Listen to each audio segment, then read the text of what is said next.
রেসিপিটি দেখার আগে সবাই কিন্তু কমেন্টসে জানিও যে তোমরা কারা কারা আমার মতন কাঁকড়া লাভার। আমার তো কাঁকড়া খেতে ভীষণ ভালোবাসি, ভালো লাগে। তো যাই হোক, বাজার থেকে কাঁকড়া এনে ভালো করে মা এটা কেটে দিয়েছিল। আমি আবার কাঁকড়া কাটতে পারি না, তো রান্নাটা করতে পারি।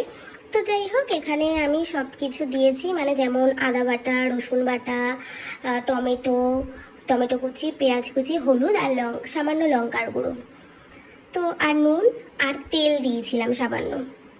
তো এটা দিয়ে ম্যারিনেট করে ভালো করে রেখে দিয়েছিলাম। ভালো করে রেখে দেওয়ার পরে আমি দেখো কি করছি কি না করছি। আর তোমরা কিন্তু কমেন্টসে জানিও যে তোমরা কেমন কি রান্না দেখতে চাইছো, তাহলে আমি সেই বুঝে ভিডিও দিতে সুবিধা হবে।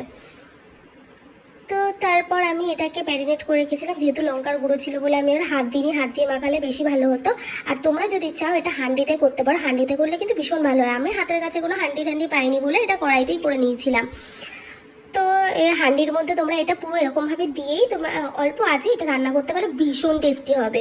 তোমরা একদিন ট্রাই করে দেখো।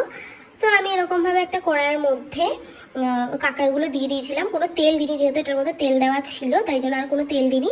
আর যতই হোক আমরা বাঙালি বস, আমরা হচ্ছে গিয়ে গামলাটা দিয়ে এর মধ্যে যেহেতু মশলা লেগেছিল অনেকটা, সেই কারণে ওই জলটা দিয়ে কাঁকড়াটা এবার সিদ্ধ করতে দেবো। তো এইভাবে ঢেকে ঢেকে রান্না করব। দেখো, আর কোনো জল দেবো না, এইভাবেই ঢেকে ঢেকে রান্না করব।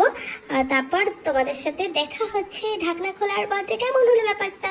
তো দেখো এরকম হয়েছে, আমি এরকমভাবেই গামাখা গামাখা মানে এরকম কষা কষা রাখবো। আর এটা খেতে ভীষণ ভালো হয়েছিল। তোমরা তোমাদের স্বাদ মতন মিষ্টি দিতে পারো, যেহেতু আমরা মিষ্টিটা স্কিপ করেছি, এখানে মিষ্টি ব্যবহার করিনি। তো কেমন লাগলো রেসিপিটা জানিও।